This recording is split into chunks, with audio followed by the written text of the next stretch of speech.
In this video, I'm revealing why those untouchable industry leaders aren't as invincible as they appear. If you've been holding back because you think you're too small to compete, this mindset shift will change everything. So think about those titans of industry, right? The big names in marketing, the ones with the massive lists, the fancy reputations that seem untouchable. What if I told you they're actually, well, not just beatable, but maybe even kind of easy targets sometimes? Sounds a bit weird, I know. But that's exactly what we're going to unpack in this deep dive. Our mission today really is to dig into why these big dogs, as our source calls them, aren't quite as invincible as they look. We're pulling insights from underdog advantage, beating marketing's big dogs, and honestly, by the end of this, I think you'll stop seeing yourself as the underdog. You start seeing the advantage you actually have. Right. It's kind of like peeling back the curtain, isn't it? Because this source, underdog advantage, it really paints a very different picture than you might expect. Most people just assume these leaders, these gurus, they've got it all dialed in. They look invincible, yeah? Huge email lists, flashy launches. It all looks perfect. But looking unbeatable, well, that doesn't mean being unbeatable. Behind the scenes, things often aren't neatly as polished. Okay, so let's get into it.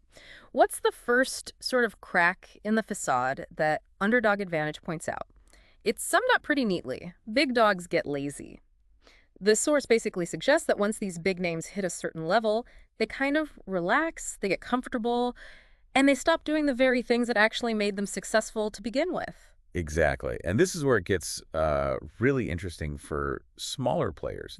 They might stop mailing their list consistently, sure, that's one thing. But it's often deeper than that. They stop segmenting properly, maybe. Their messages become generic, kind of bland. Ah, so it loses that personal touch. Completely. And that's a huge opening for someone like you, maybe, who can hyper-personalize, right? It's so important to get this. Past success just doesn't guarantee they're staying sharp now. The market moves so fast. It really makes you wonder, what happens when that comfort takes over from consistency? What's the real cost? Yeah, that comfort. It feels like it often breeds complacency, doesn't it?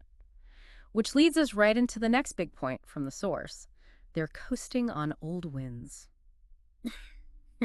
It sounds like many established names are just riding the wave of stuff they did years ago. Living in the past, almost. But the present reality might be pretty different. Oh, absolutely. It's quite striking how, past glory can kind of blind them to what's actually happening now. The source gives some solid examples, like their list might look massive. Right, the big number. Yeah, but they could be full of people who just aren't engaged anymore. Dead weight, almost. Or they're pushing offers that worked great 5 years back, but the market's moved on. New platforms, new desires. Conversations changed. Totally. And some of them, the source says, really struggle to get decent clicks now. They can barely fill a webinar sometimes. It means their reputation is basically writing checks. Their current performances just can't cash that big facade. It might be hiding a pretty deflated balloon inside. Okay, so if they're getting lazy, getting complacent, relying on old stuff, where does that leave the leaner, maybe hungrier player? This seems to be where the source brings in maybe the biggest advantage for smaller players. Small players can outwork them. Exactly. And outwork here isn't just about hours logged. The source really emphasizes that as these giants grow, their focus just fractures. It gets split. Too many projects, new ventures, maybe internal issues, personal stuff. It all drains their core energy. Yeah. So it becomes this battle of focused energy versus, diluted effort.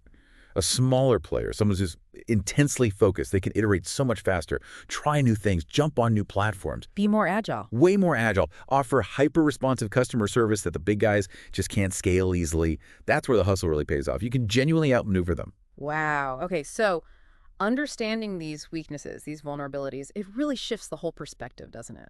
It means you should stop thinking of yourself as just competing.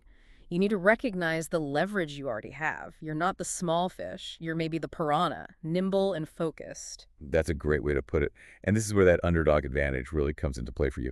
Your smaller list, if you treat it right, and that means, personal communication, real value, genuine connection. Not just broadcasting. No, definitely not.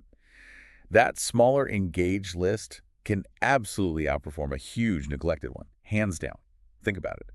You can react to feedback in hours, not weeks or months like some big bureaucracies. You can build a real community, not just a mass followers. That personal touch, that relentless focus on your specific people, that creates true loyalty, real buyers, Reputation alone just can't do that. That makes so much sense. Now, to kind of make this David versus Goliath idea more concrete, didn't the source mention a specific example? Yeah, it did. It uses an illustration, basically a model of this lean advantage. Let's just call it rapid launch for simplicity.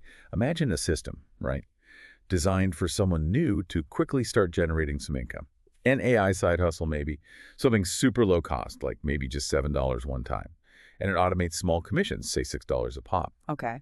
The key features the source highlights are no big list needed, no years of experience, no tech skills required, and crucially, no ongoing monthly fees. Simple and direct. Exactly. The brilliance isn't necessarily the specific product itself, but the principle it shows. Minimal investment, super simple tech, no huge team needed. It's such a contrast to the often, bloated, complicated funnels and the massive overhead you see with some of the big dogs. It's all about finding that simple, effective path to revenue that just bypasses all that unnecessary complexity. Right. So the takeaway here feels really powerful. If you've ever felt like, oh, I'm too small or held back because you're not one of the giants, it's really time to just completely scrap that belief. The real game today isn't just about list size or how shiny your reputation is. Not at all. It's truly amazing how getting back to those fundamentals, consistency, real engagement, and just that raw hunger, how that can totally level the playing field. These are the things you can actually control right now, regardless of your current size. Which means if you're willing to stay hungry, if you really commit to showing up and engaging, you don't just have a fighting chance against these established players, you might actually hold the advantage. Absolutely. So as you're thinking about all this, maybe mull this over. Where in your specific industry, in your space, where do you see the biggest opportunity right now to maybe exploit the complacency or the outdated approaches of the big dogs? Where's their lazy spot you can jump into?